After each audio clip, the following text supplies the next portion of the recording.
कहा गया था कि गांव अनंगपुर में कोई भी रेजिडेंट एरिया नहीं टूटेगा, लेकिन उसके बाद आज अगर आप देखेंगे तो भारी पुलिस फोर्स जो है वो तैनात है और अनंगपुर गांव के एक घर को नोटिस बिना दिए उनको एक मैसेज कर दिया गया कि आपका आज जो घर है वो तोड़ दिया जाएगा। उसी को लेकर विजय प्रताप जो है वो खुद आए हैं, लेकिन उन्होंने कहा कि हमारे पास 1980 का बिल भी है, हमारे पास बहुत सारे डॉक्यूमेंट्स हैं। कोई भी डॉक्यूमेंट्स देखने के लिए उनसे जो प्रशासनिक जो अधिकारी हैं उन्होंने मना कर दिया। और उसके बाद अब यहाँ पर आपको विजय प्रताप जो है वो बात करते हुए प्रशासनिक अधिकारियों से दिखाई दे जाएंगे। हालांकि घर तोड़ने की स्थिति में जो है वो अब आ चुका है और पीछे अगर आप देखेंगे तो पूरा गांव खड़ा है। अब अगर गांव के लोगों से बात करी जाए तो वो लोग कहते हैं कि 1980 का जो उनका मकान था, 1980 से पहले का बना हुआ मकान है। जब पूरा कांत एन्क्लेव तोड़ा गया उस टाइम भी इस घर पर कोई गाज नहीं गिरी क्योंकि सबके पास डॉक्यूमेंट थे। लेकिन उसके बाद आज अगर आप स्थिति देखेंगे तो गांव एज इट इज़ खड़ा है। हमारे साथ हैं गांव के जो सबसे मुख्य रूप से जाने जाते हैं दादा राजकुमार। बाबूजी मैं 2 मिनट बात करना चाहता हूँ।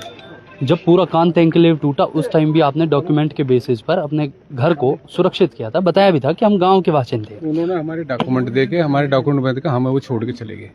ये सरकार, ये जो अफसर हमारे डॉक्यूमेंट नहीं देख रहे हैं और थ्रेट दे रहे हैं, हमें धमका रहे हैं, अगर वो भाग जाओ नहीं तो मैं पीटेंगे मारेंगे, हम कोई कागज तुम्हारे नहीं देखेंगे। हम कुछ नहीं मानते कागज वहाँ, हमें तो तोड़ना तुम्हारा घर। बार बार कमेटियों से ये कहा गया था कि कहीं भी जो कमर्शियल है उनको तो तोड़ेंगे लेकिन रेजिडेंट को बिल्कुल नहीं। कल भी डीसी साहब के पास कमेटी गई थी, उस कमेटी में ये बोला था डीसी साहब ने, मैं गांव को कोई भी बासिंदा दिया उसको नहीं हटाया जाएगा। ये अफसर मनमानी कर रहे हैं, जबरदस्ती करके हमारे मकानों को तोड़ा जा रहा है, जबकि हम पे 80 का बिजली का बिल है, 76-70 से हाउस टैक्स दे रहे हैं, रजिस्ट्री शुदा हमारी जमीन है, हमारा कोई ऐसा अनलीगल लेना सरकारी जमीन पे ही।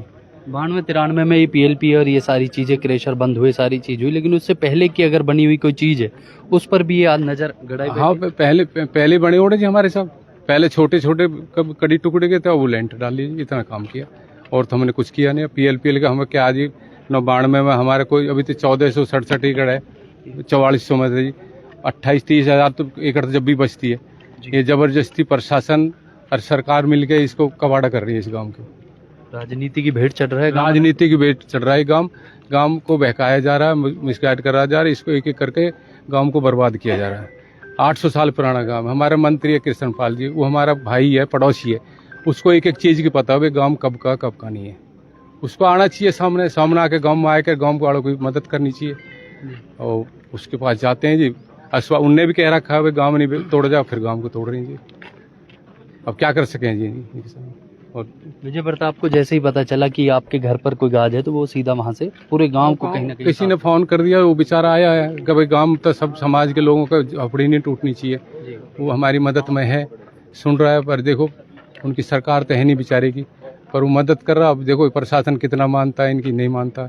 ये तो भाई सरकार एंटी है, क्या कह सकते हैं। आपके साथ जितने भी गाँव के बुजुर्ग हैं, युवा हैं, वो कहीं ना कहीं लॉ एंड ऑर्डर को फॉलो कर रहे हैं। क्या उसके बाद भी ये प्रशासन मनमानी पर उतारू है? मनमानी पे मान ही नहीं रहा जी, धमका रहे हो कि जो बालक आवे उस जबरदस्ती बैठा कर दी, जिप्सी में बैठा दे, करेंगे मारेंगे, एक धारा 144 से भग जाओ यहाँ से, थ्रेट दे रहा प्रशासन। तो आपके पास कोई नोटिस था, कुछ था? वहाँ पर कोई नोट नहीं। आज सुबह 8 बजे मेरे को चिन्हित करे, जो लिस्ट बनी थी पूरी उसकी कटन की, उसमें मेरा कहीं नाम नहीं है कि मैंने अपने कागज सारे दे दिए थे। उसके हिसाब से उन्होंने जो NGT तभी मेरे हक में है, हाई कोर्ट से मेरे हक में है, 80 का बिजली का बिल है मेरे अपने क्षेत्र के हाउस टैक्स लगे हुए हैं, सब कुछ ठीक है, मेरा कोई ऐसा अनलीगल कागज नहीं है। आप क्षेत्र से हाउस टैक्स भर रहे हैं? और वो अफसर बोलता भाई तुमने CLO नहीं रखी, भाई CLO तो पूरे गांव में कोई लेता ही नहीं है। CLO कहाँ से, मतलब वो एक राजनीतिक प्रेरित करके मेरे को बर्बाद किया जा रहा है। भाई CLO मांग रहा है गाँव में, किसी की भी एक की CLO नहीं है जी गाँव में, सारा गाँव 800 साल तक किस पे CLO जी। अब कोई ये पूछे मेवला के अंदर भाई मंत्री कृष्णपाल भी बस रहा, मेवला में कहीं वहाँ पे CLO हो गया, जितने कोई भी है किसी पे CLO है जो गांव में बसे, किसी पे CLO नहीं। ये तो जबरदस्ती हमारे राजनीति प्रेरित करेगा और हमको इस उजाड़ा जा रहा है पूरे गांव को। ये यहाँ से शुरू करके पूरे गांव को उजाड़ेंगे जी। सब भाइयों के घोंसले कैसे बना रखे, कैसे गुजारा कर रहे हैं अपना, इसको प्रशासन ने देख रहा ना। हमारे मंत्री महोदय गाँव कितना बकरी गाय भैंस पाल के दूध का गुजारा करके अपना वक्त काट रहा है, अब उनके घोंसला नहीं उठवा रहा। भाई कृष्णपाल ये देख ले भाई जायज अगर नाजायज क्या है, उसको फैसला सुना है। आज की तारीख में तो प्रतिनिधि है हमारे यहाँ का, अच्छा बुरा देखा, और फिर वो तो भाई भी है, मेवला अनंतपुर का सीम नायक है, भाई का दर्जा भी है उसके साथ में। पर उसको तो ये देखना चाहिए, अगर तेरे भाई उजड़ रहे हैं तो तू भी उजड़ जाएगा। बिल्कुल सही तर्क। अगर उसके भाई उजड़ गए ना कृष्ण पाल के, वो भी बचेगा नहीं। जब भाई नहीं रहेगा तो कोई भी इलाज कर देता आदमी। जब भाई मजबूत रहेंगे जब भी वो मजबूत है। और मैं तो देखो, मैं तो यहाँ चैनल के माध्यम से मैंने तो जब से बंसीलाल की सरकार आई थी, अब के मैंने बाबू महेंद्र प्रताप को वोट दी, सदा वोट उसको दी, और उसने मेरी मदद भी की। एक बार जब सरकार ने गड़बड़ करी चौटाला के टाइम में, तो उसने मेरी मदद की। आज क्यों मेरी मदद नहीं कर रहा, क्यों मेरे खिलाफ है, ये भगवान जाना है और उसको परम पिता परमेश्वर जानते हुए मैंने उसके खिलाफत कभी कुछ बात नहीं करी। बाबू जी, गांव क्या एक स्टेप लेने वाला है इसके बाद? हालांकि गांव के सबसे बड़े बुजुर्ग है, मैं आपके चैनल के माध्यम से बताना चाहता हूं कि गांव हमारा बहुत ही बुनियादी गांव है, कोई आज का नहीं है ये, और अनंगपाल राजा के बसाया हुआ गांव है। और आपको एक चीज और बता रहा हूं, मैं एक चैनल था डीडी दिल्ली दूरदर्शन पे कि मैं दिल्ली हूं, और दिल्ली की उत्पत्ति अनंतपुर से हुई है, ना कि हम किसी और से। अनंतपुर से, प्रॉपर अनंतपुर से दिल्ली की उत्पत्ति है। उसमें चैनल देख सकते हैं आप, बिल्कुल चैनल के माध्यम से आप देख सकते हो, यूट्यूब पर निकाल कर देख लीजिए आज भी। प्रशासन के आला अधिकारियों से लगातार बात जारी है, लेकिन जो गांव 700, 800, 1000 साल जो पहले बसा, और दादा राजकुमार उनमें से हैं जो 1970-75 से हाउस टैक्स दे रहे हैं, उनके पास बिजली के बिल हैं 80 के, लेकिन उसके बाद भी 92-93 के बाद ये PLP और ये सारी चीजें यहाँ पर लागू हुई, उसके बाद भी अगर आज इनके घर को, जब पूरा कांत एन्क्लेव उजड़ा था उस टाइम पर भी एकमात्र यही व्यक्ति थे जिनके पास सारे डॉक्यूमेंट थे। लेकिन क्यों प्रशासन डॉक्यूमेंट चेक नहीं कर रहा, ये तो एक बड़ा सवाल भी है। लेकिन क्या इस तरीके से सारा मैसेज जो है ये कैसा जा रहा है, और आखिर गांव अनंगपुर को ही इस तरीके से क्यों एक कटघरे में खड़ा किया जा रहा है? कब ये लोग आखिर जागेंगे और गांव के लोगों में कब ये मैसेज जाएगा? पीछे अगर आप देखेंगे तो अभी भी प्रशासनिक जो अधिकारी हैं वो सारे मौजूद हैं। हालांकि बड़ी भावुकता के साथ राजकुमार जी ने अपनी बातें रखी। उन्होंने कहा कि ये भावुकता ही दर्शा रही थी उनके कि उनके पास क्या है क्या नहीं, लेकिन डॉक्यूमेंट सारे होने के बाद भी अगर उनके साथ CLU का मैसेज क्या है क्या नहीं, ये तो देखना होगा। अब आप देख रहे थे न्यूज़ हेडलाइंस, और आगे हम आपको विजय प्रताप, क्योंकि अधिकारियों से बात करेंगे तो हम कोशिश करेंगे कि आपको उसको दिखाएं।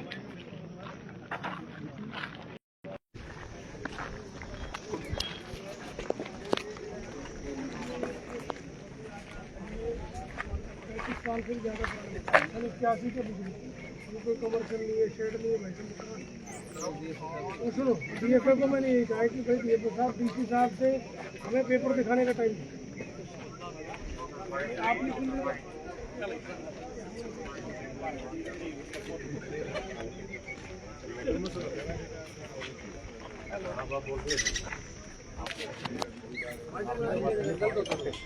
चलो भाई, DCP साहब आ जाओ। DFO से बात करो। हाँ भाई साहब, ये वो तो मान लेते हैं, नहीं हो तो तोड़ना है, वो तो तय करके आए तो ऐसे तो ये पॉलिटिकल मामला है, कोई ज्यादा इशू नहीं है। यार 81 के मकानों को भी तोड़, 81 के मकानों को तोड़, ये तो ये DFO साहब को पता है कौन तोड़वा रहा है, मुझे सब पता है कौन हमारा आज ही तोड़ेंगे हमारे घर है। और कोई मकान थोड़ी तोड़, आज ही रिपोर्ट बन जाएगी, मकान थोड़ी तोड़ेंगे हो जाएगी। चलो मैं ये कह रहा हूँ, कोई शेड हो, ब्लैंकेट हो, तो मकान है।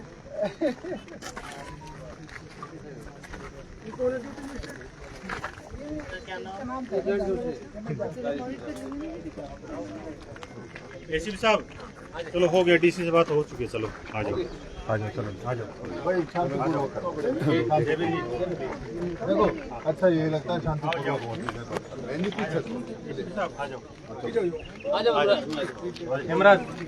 आओ भाई, ये हटाओ, ठीक है।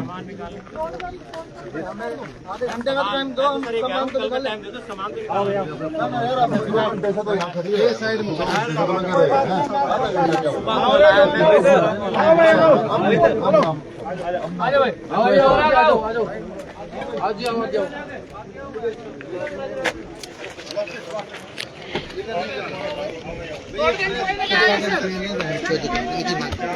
आओ भाई, आओ ACP साहब, आ जाओ, आ जाओ, चलो जी, आओ भाई, आ जाओ।